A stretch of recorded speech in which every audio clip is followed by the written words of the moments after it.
How to set up and use Grammarly on Android.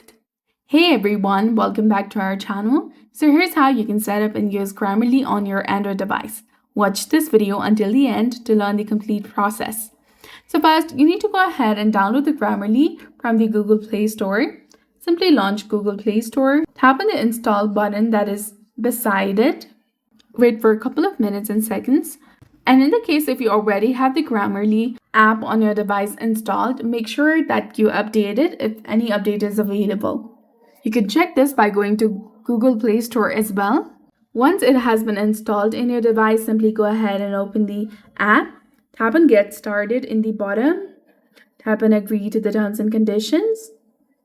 Tap on Open Settings, and you can go ahead and give any permissions to the app. Or you can also choose the appearance of the app on the top or not.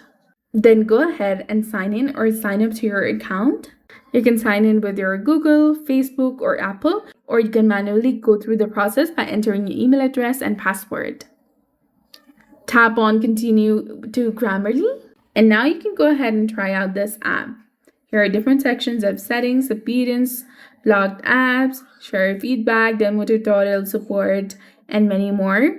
You also have the section of drafts. Tap on Allow Access and give all the permissions to this app. You can also upgrade to Grammarly Premium for more features. So that's it for this video. I hope you found it helpful. If you did, please like, share, and subscribe. Thanks for watching.